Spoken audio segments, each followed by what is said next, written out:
বাংলাদেশের উপজেলা পর্যায়ে এবং ইউনিয়ন পর্যায়ে যে কলেজগুলো আছে, ডিগ্রি কলেজ থেকে শুরু করে মাদ্রাসা, বিশ্ববিদ্যালয়, প্রত্যেকটা পর্যায়ে কমিটি গঠনের জন্য বাংলাদেশ জাতীয়তাবাদী ছাত্রদল কেন্দ্রীয় সংসদের পক্ষ থেকে 38টি সাংগঠনিক টিম গঠন করা হয়েছে।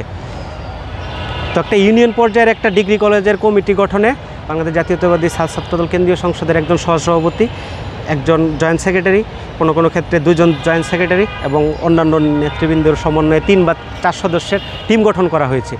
সেই টিমের সরাসরি তত্ত্বাবধানে জেলার নেতৃবৃন্দকে নিয়ে কমিটি গঠিত হচ্ছে। আপনারা জানেন যে বাংলাদেশের প্রায় ম্যাক্সিমাম শিক্ষা প্রতিষ্ঠানে আমাদের কমিটি গঠন প্রক্রিয়া শেষ পর্যায়ে এবং আগামী 15 থেকে 20 দিনের মধ্যে সেটা পুরোপুরি শেষ হয়ে আসবে।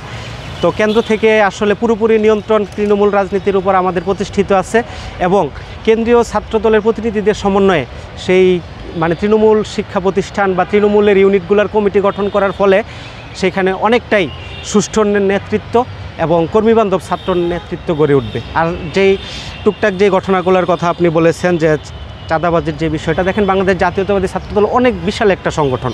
বাংলাদেশে আমাদের লক্ষ লক্ষ কর্মী। ওয়ালটন আবারও মিলিনিয়ার অফারে ওয়ালটন ফ্রিজ কিনে আপনিও হয়ে যেতে পারেন মিলিয়নিয়ার।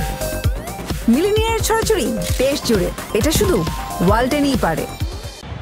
তো লক্ষ লক্ষ কর্মী, তো সেইখানে এত বড় একটা সংগঠন, এইখানে ছোটোখাটো দু একটি ঘটনা এটা ঘটা খুব বেশি অস্বাভাবিক বলে আমার কাছে মনে হয় না।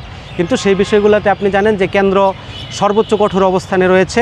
5ই আগস্টের পরে আমাদের প্রায় 1100-র অধিক নেতাকর্মীকে বিভিন্ন অভিযোগে শুধুমাত্র অভিযুক্ত হওয়ার কারণেই সংগঠন থেকে স্থায়ীভাবে এবং কাউকে সাময়িকভাবে বহিষ্কার করা হয়েছে।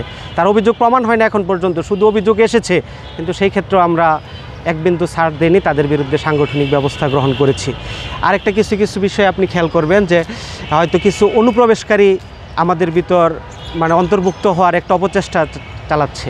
সেই বিষয়ে আমাদের সর্বোচ্চ সজাগ দৃষ্টি রয়েছে যেন কোনো অনুপ্রবেশকারী আমাদের ভিতরে ঢুকে আমাদের সংগঠনের ইমেজকে কোনোভাবে ক্ষুণ্ণ করতে না পারে।